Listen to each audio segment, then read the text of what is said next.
question for you guys. I want you to just ponder this question because this is going to be the topic of our discussion today. Building a house.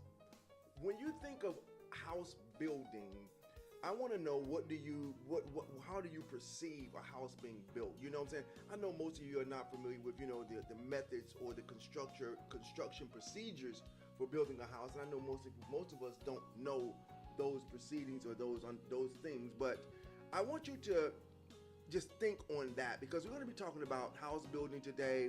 We're going to be talking about dominions today. We're going to be talking about kingdoms today. We're going to be talking about some very touchy areas today. I promise you that the areas that we're going to be talking about today, they might be a little uncomfortable for some people. They might be, but don't run away. Don't run away. Do me a favor, like, follow, and share. Share the live this morning with as many people. I did get on a couple minutes late, but we're getting ready to get started. Men, are you building your house? Women, are you a part of the construction crew for the building of the house? And one of the scriptures that I'm going to use today, I'm going to come from Ruth chapter number 4, verse number 11. Ruth 4 and 11, where Ruth, the Bible says that Ruth, what's her name? Rachel and Leah did build the house of Jacob, or the house of Israel. So we're going to be coming from there today. But I would just give some more people a few more minutes to come on. Don't go anywhere. Let's give, I try not to start until we got at least, 10 people up on the live to get started here. But we do have a great lesson today, a great lesson. I want to get a lot of input from the women, from the men. I want to see what you got to say, how you think about what we're talking about. Don't be afraid. We are a very lively live, and we don't fight. We're not trying to argue. I'm not here to prove to you I know more than you, or for you, or you know more than me. None of that is important. Here we're to reason together. Let's come together. One nation under God. This is it, and we're about Israel. I am Yasharel. I am Israel. Beth Yasharel. So this is about the house of Israel. How you doing, treasure? Let's get started here. Where am I at? Iron sharpeneth iron. So I want to encourage us to really let's do it God's way. Ruth 4 and 11, I think I want to start there, because we're going to be talking about house building today. House building, and how a house and a nation and a tribe all coincide together. They all coexist. They are not anti each other. Each one of them are coexisting together. As a matter of fact, they so coexisting together, they all equal the same thing. You follow me? It's like 1 plus 1 equals 2, 3 minus 1 equals 2, 4 minus 2 equals 2. So it's in either way you get to the same equation. So even though you're using different numbers, you still get to the same equation there. And so as a house is being built, I want you to know that we have a sincere situation, because our men, are you building your houses, and women, are you participating in house building, or are you tearing a man's house down? Let's go to I think it's Proverbs. I'm not sure. Let me see something here. I'm gonna get my Bible up. I don't have my Bible app up, but there's a Bible that says that a contentious woman tears a man's house down. So today we're gonna be going over what that is. What does it mean when the Bible says she tears a man's house down with her bare hands? We're gonna deal with all of these things today. Brother We the People, shoot me over a request. I can't seem to see you there. But if you shoot me over a request, I want to get you one up here so we can get started here rather quickly. I guess you hadn't came in the room yet, but as soon as you come in, we'll be good. But yeah, do me a favor, like, follow, and share the live. I don't see pass yet. But we're gonna get started. I'm looking for Ruth. I can't say it. Seems like it left out of my Bible. I know it did, y'all. I'm playing. It's here. How you doing, First Peter? No buttons on your side. Okay.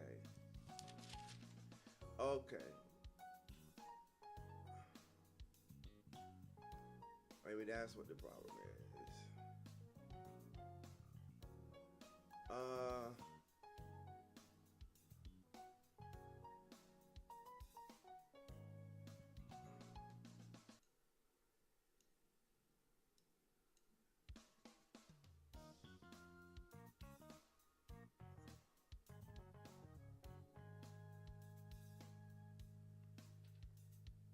Let me see if I can't get.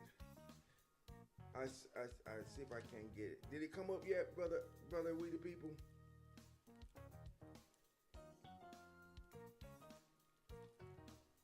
I'm looking for Ruth. Ruth 4:12. Let me just play some music while I'm waiting on this to come up. Hold on.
cussing them out at the same time.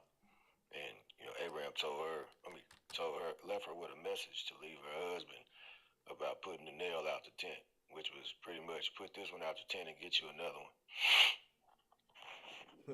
Say that one more time. Put this woman out your crib and get another one. And get another one? Why he supposed to put her out? Because she was tearing down the house. She was And doing not what? necessarily, she wasn't tearing down his actual physical tent, but she was already tearing down his children, his legacy, raising them up the wrong way. Lord have mercy. My bad, Did you hear that, King? my bad, y'all. I got this sniffles, this fan over here. A little bit. Man, brother, we the people. Did you hear that? Yeah, but I don't think that America want to hear that, because today that's the model citizen for most of the households that I'm gonna say, especially our people live in. You know, and the reason why I can say it's so prevalent. Let's go back. Let's go back. Let's go back. Let's go back. Think about all of the black movies that they actually put out. I'm talking about from the 90s. I'm talking about Boys in the Hood and all of that stuff like that. How did they portray some of these mothers? Like they was good, but I mean, you can see clearly that they was no good at all. What about Doughboy's mom? You know what I'm talking She was about? tripping. That was pretty much no, let me see how I can say it with her. Cause it's like she loved Ricky more than she loved Doughboy. And she always talked down on Doughboy and talked up on Ricky. Even dressed up like Ricky for a college recruiter. Right. So, but she was letting her son pretty much Living knock the way off they want to. wanted in the house. Yep. And then the other one she would cuss out and say that he ain't nothing. So she trying to build up one man's legacy and tear down another man's legacy, all in the same single mother home. Right. And I wonder if we have this actually that exists today. Like, of course we do. But facts on facts. But the thing about it, and the key thing about it, is that how can I say this? I'm trying to be nice. I mean, because, I can be, whatever sometimes. I'm going to say it like this. And it just shows that what it looks like when a woman has more than one husband. She was the perfect example of that, the perfect picture. How she loved one and hated the other. And how she cleaved the one and disregarded the other one. And we don't understand that there was no protest of women coming out saying, this is not what our women look like. We accepted it. And why do we accept it? Because it was art imitating life. And because it was art imitating life, now this is being put up not just for our neighborhoods to see, because this will be exposed in our neighborhoods, but now this is put up for the whole world to see that this is how we operate as a people with no outcry. No, our women are more graceful. No, they try to put Angela Bassett in there, try to balance out the roles a little bit, but even she would get a little besides herself and say certain things and do certain things. And why wasn't she with the man that had the child in the first place? Why you gotta give it over to, Lawrence Fishburne? Like, now I'm saying, all of these things are showing that the house has been destroyed. This is the other nations looking over these videos, over these movies, and they are laughing and they are dancing while our women are laughing and dancing with them because they get some government assistance out of it. Or they get to be free from the person that they felt like was a mistake because I don't want to build his house no more. So I believe that it's something that has to be talked about because we're doing more than what we think that we're doing when we go into having these acts of intimacy with one another. When we operating like that, and it's just turning into something that there's no righteous commitment to. Why is it so widely accepted unless we are living in a 304-dom instead of a kingdom?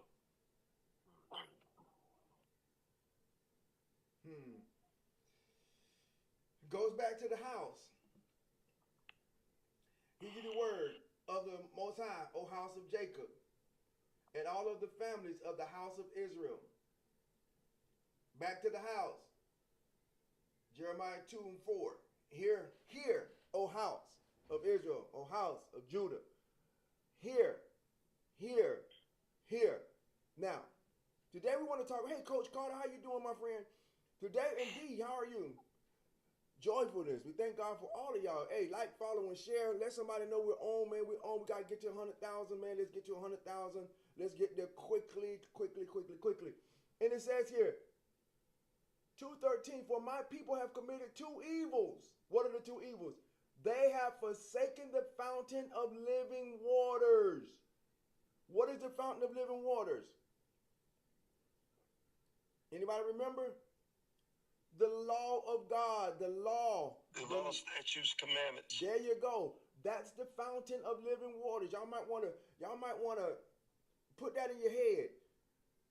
The fountain of living waters. You have some churches call themselves the fountain of living waters, the house of fountain, and all these kinds of things like that. But I don't think that they understand what that is. That is the law of God. Do y'all know a pastor, a real pastor, is going to teach the law more than anything else? Because he understands that the law is where you live at. It is the principle. But when you don't understand that, we tear down the house. And it says the two evils that we have committed is one of them is we're forsaking the law. The second is hewn out of cisterns. Well, what is cisterns?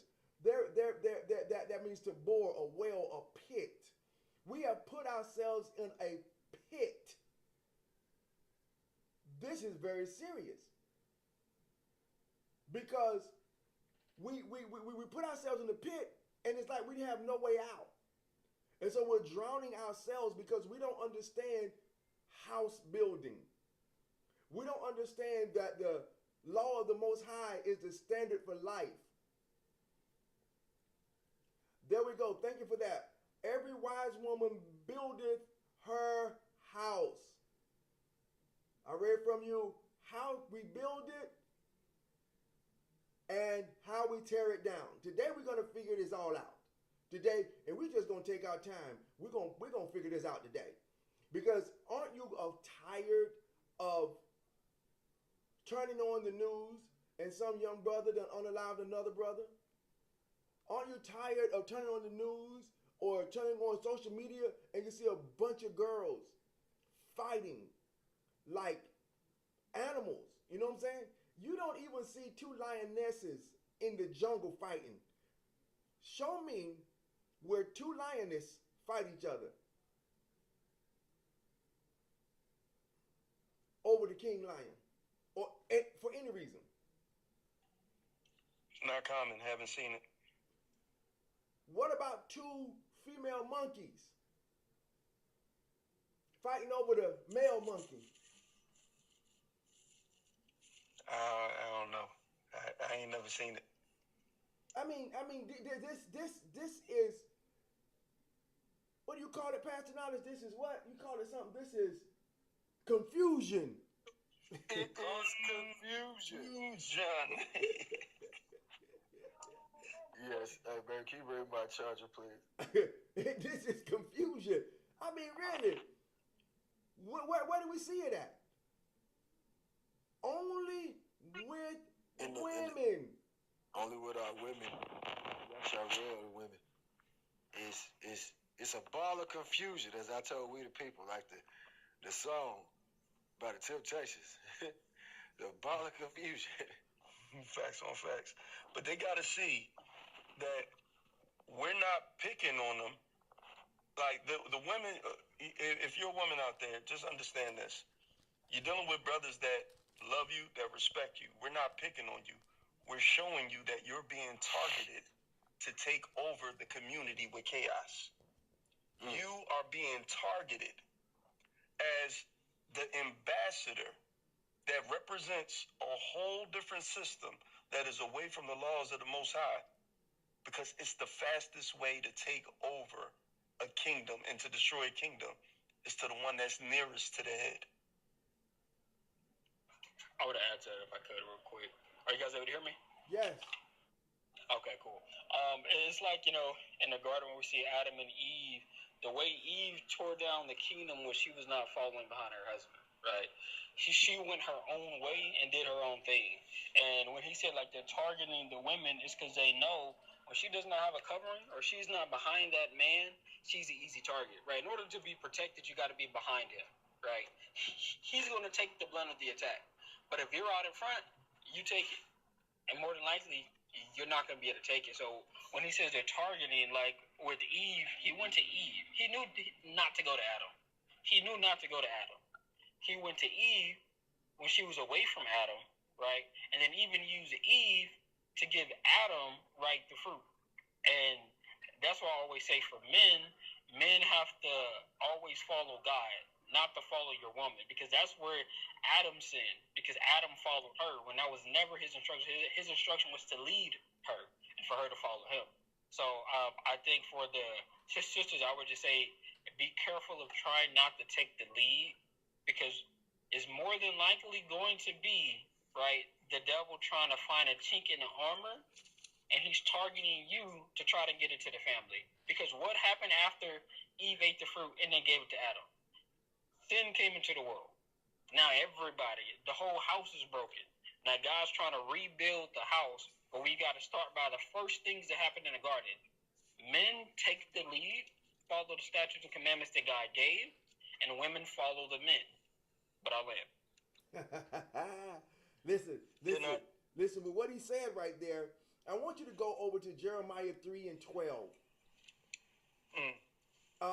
Jeremiah 3:12, because he said something about leading. I'm there. Which one you want me to read? Start at verse 10 and then go down to verse 12. Jeremiah chapter 3, verse 10, it says, and yet for all this, her treacherous sister Judah has not turned to me with her whole heart, but unfringely, says the Most High.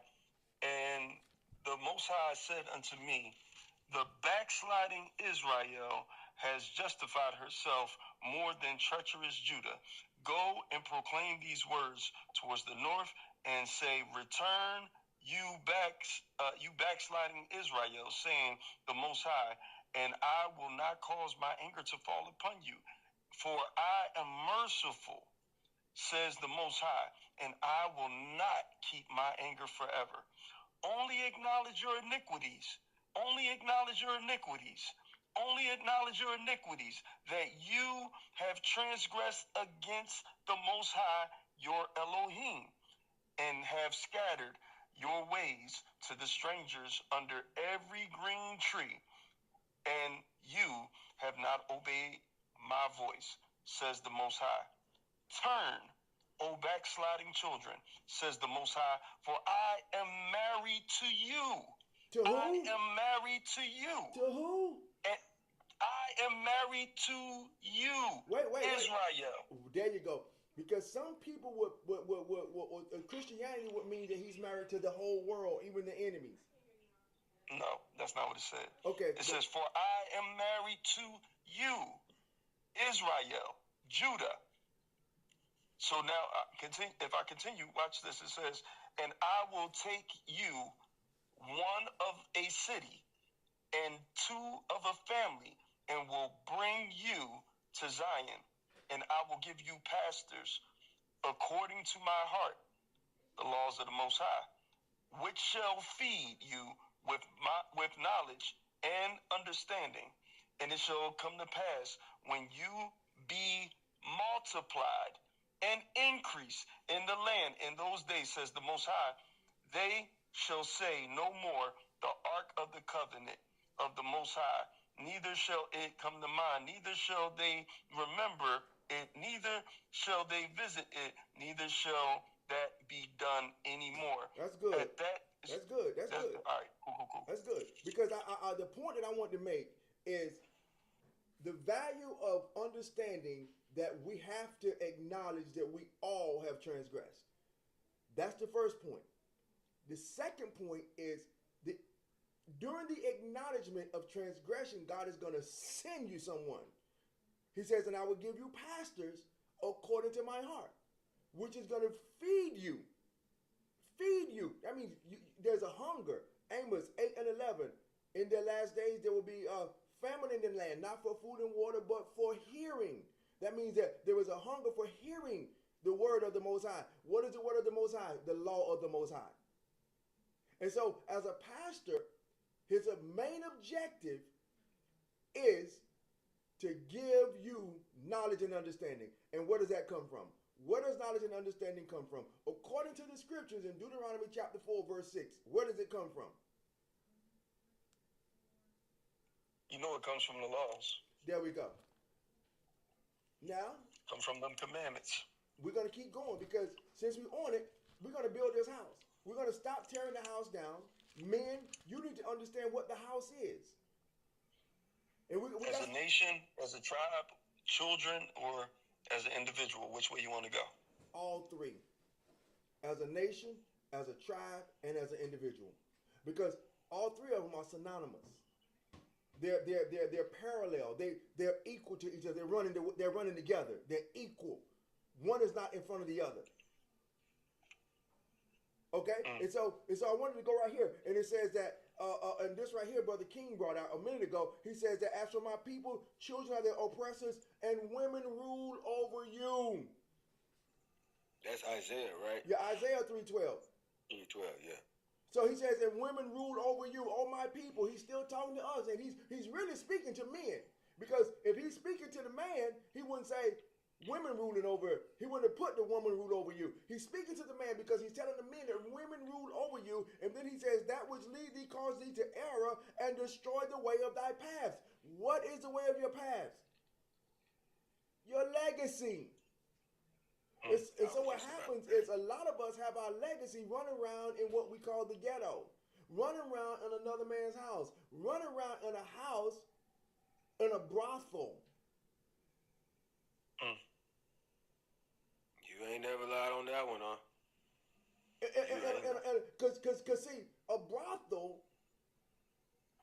in the Western times, all you gotta do is go look at some old Western movies. Just go back and look at some old Western movies. Like a 304 stroll? Right, and it'll be a bunch of women living in a house, and men just come in, give them a few dollars, and lay with them, and get up and leave. And some of them have children, and some of them don't. So can you? I'm sorry, King. Go ahead. No, it just brought to my mind the apartment complexes are mostly full of women with children. It just kind of came to my mind, but continue. Dude, that's what I was talking most about. Most of the projects, the projects look like this, and we don't see that. All we see is the fact that we can take fruit out the fridge and put it in our mouth, and we ain't have to pay for it. All we can see is that we got to pay $8 for Section 8. All we see is all of those things that we're being assisted, but the man cannot remain in the house. He can't be in the house. So I got a question for you concerning this, because you're saying that the children are the legacy of the man. Absolutely. It's what carries. It's the greatest part of the man that comes out of him is his children, because whatever he starts, they finish. Is that correct? Absolutely. Okay, so this is my question. Here's my question. Is it possible to train and raise your children in a brothel? No. You can't train or raise children in a brothel. But wait a second. But the mama is still there. I mean, a lot of us come from single-parent homes, and, we come from that background. That's us as a people. Sad to say, but true, it is what it is. There's no training. A lot of us are represented, but most of us are grown. Most of us have gone out, landed jobs, acquired money by some type of means and everything like that. So if we got raised you're saying that you can't be raised or trained in a brothel, then how do you describe what's in existence right now before you, if this is a generation of people that came from that? What you have is brothels that are giving children, which really would be like orphans, because the father is not there. They'll be like an orphanage village, a village of orphans, because there's no father there, and so they're just given a place of shelter, a covering. Come on, King, you can talk to me. Yeah, no, I was going to say this. Are you saying that the fathers are there or that they're not there? They're not there. The fathers are not there, and they're not. Yeah, Go ahead. Okay, yeah, I was going to say that most of the time, because when I imagine the brothel, right, and I read about them in the book, this is similar to like an apartment complex of. Are you breaking up, King? You breaking up, broski. We can't hear you, King. Try to go to an area where you can be heard. But while he's getting prepared to come back on, I'm going to continue. While he's getting prepared to get back on, because we can't hear you, King. I hope you can hear us. That we cannot hear you. But I want to say that the brothel. There you go. Go ahead, King. Can we hear you now? Oh, signal out. Okay, cool. All right, well, we got you, man. All right, but like he said, a brothel is that's how I envision it too, the same way he envisions it. But the children are growing up with no training and not being raised. Because most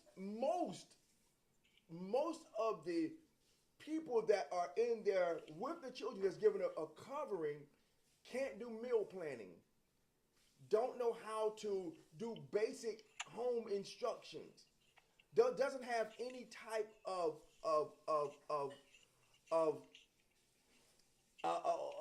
discipline. So how do single mothers make sure their children's father knows his responsibilities? This is where we come in at. This is where we come in at on these types of conversations. Because I need the men to know that your children are your legacy. The car that you drive, the house that you live in, the money that you have, that's not your legacy. Your children, because your legacy is what is a continuation of you. Okay? And so if you are not participating, or if you don't have your legacy, if you don't have your children with you, then they don't know what to continue in. They don't know where to continue at. They have no idea. And if you have a woman in your life that doesn't understand legacy, that's where you would get the woman of Proverbs 14:1, where it says that, I think I got it right here. I did have it. Proverbs 14, I want to read it. I know it, but I got it right here. Okay. It says Proverbs 14:1. Every wise woman buildeth her house, but the foolish pluck it down with her hands. Okay, so now, brother, we the people, I want us to get into the objective of what is the house. Why is Solomon saying tear down the house? Does he mean? Because I would imagine that most of us mean that she's coming up with bricks and throwing through the windows and knocking walls down and this, but that's not it. That's not how they're doing it. So the only scripture that I can think of off the top is you will probably have to go to the Torah. Because, I mean, to be honest, Brother Cruz, you're talking about, you're trying to shift people's minds. And most of the time in our culture, in our community, sometimes mothers, they even celebrate Father's Day. Sometimes I'm trying to be nice. I'm trying to be nice, bro.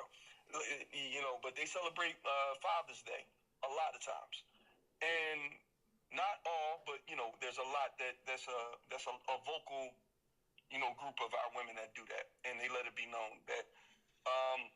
But even the ones that don't, you got them, and they say that this is my baby. I carried the baby for 9 months. I was the one that didn't go to the AB clinic. I was the one that had to walk around here with the swollen feet and stuff like that. This is my child. This is my baby. So it's already been beat into our heads before that child is even born through baby showers, gender reveals, and all of these. Who is the head Negro in charge of that whole situation? She's already got a throne. It's already been established. When you walk into the hospitals, the doctors don't even want to talk to you. So, I'm just trying to be real. And you showing up for the birth of your son or daughter. The only scripture that I can think of that puts this in order, but it's going to be controversial against the world, is in the Torah. Can you do Numbers? I'll try to get to it too. Numbers chapter 1, verse 18. Maybe that'll give the concept of the reason why we're saying that the houses belong to the fathers. Because the only way that we can do that is if the Most High said it. If the Most High didn't say it, we have no authority to say that. If he said that, hey, it's hers and it's yours, then we can say that. But other than that, Ecclesiastes chapter 3:2 is not 3:2, but chapter 3 as well. We the people. I can get it. Let me see. I'm gonna do Numbers 1:18. I can read Numbers 1:18 while you get Ecclesiasticus. Okay. Okay. All right, and it reads, and they assembled all the congregation together on the first day of the second month, and they declared the pedigrees after their families by the house of their fathers. By the house of their fathers. There's two questions being answered in this one place right here. And it says, according to the number of the names, from 20 years old and upward by their polls. By the house of who? Their fathers. What about the mothers? No. Because she got accounted with the house of the father or of her husband. But she ain't never the head of household at all. It should never be. But the problem is, and it ain't even her fault though. It's not her fault that she's operating in that place, because that means some man had to deposit a seed there and disappear. Right. Inject. There you go. He had to inject. Marriage is a whole different way. Right. And that's what leaves our women to having their children on their own. It's just what do they call it? I don't want to say confusion. It's confusion. It is confusion, but it's also the way, like we raise backwards. There you go. Everything is backwards. And I told y'all, it's like we're sitting at a dining room table upside down. We're holding our plate in our hands, saying we're having dinner at the table. You know what I'm saying? And the legs is up in the air. Right. You know what? I'm not about to do you right now. I had to stop myself, we the people. I had to stop myself. But no comment. Y'all go ahead. But you understand though. Oh man. I'm back. Are y'all able to hear me? Yeah, we can hear you now, Brother King. Hey, what's up, King? Sorry, but that was good. I knew the area I was going in was bad. It didn't come to my mind. But anyways, now I was saying that when you envision a brothel, you just imagine apartment complex, which most of them are, full of women with their children. Fathers are not present. And then most men, right, and we call it dating now, which is why we don't look at it as brothels, because we've changed the name to be, they're dating. No, it's just 304 work, right? A man is tricking and she's selling. So you'll see men in and out of these apartments, in and out, back and forth, back. You can, and I think as men, we've become conditioned to look at it as being the norm, so we also partake in it, right?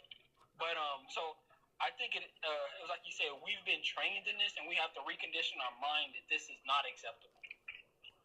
You know, y'all not lying about that. In my own experiences, I've talked with people about this before. This is what my children described to me what was going on in the house where they were staying with their moms. Like I tell Unc, I'm not ashamed. I tell my story. But exactly what y'all talking about, how different men would go in and out, and the children would describe to me, like whenever I leave or she put me out, this is what would happen. Many men would come in, and it was not just that house, it was many of the houses. The women was bragging on it, like, ooh, save some for us. Let us get some of them men that you talking to. You know what I'm saying? And what I see with it is a woman would put out someone that's taking care of their responsibilities for ones that come in with temporary responsibility, so to speak, just so they can live off the system, because the system is their husband and was taking care of them. But everything else, they can't take care of them sexual needs, and definitely can't take care of the children. So we right on the same page, with the rooting out the foundations of what we the people finna read in Ecclesiastes chapter 3, verses 7 through 11. I got you right here. It says that he that feareth the Most High will honor his father and will do service unto his parents as to his masters. honor thy father both in word and in deed, that a blessing may come upon thee from them. For the blessing of the father establishes the houses of the children, but the curse of the mother rooteth out foundations. For the glory,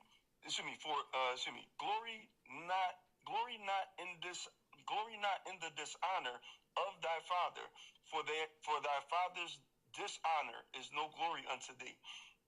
For the glory of a man,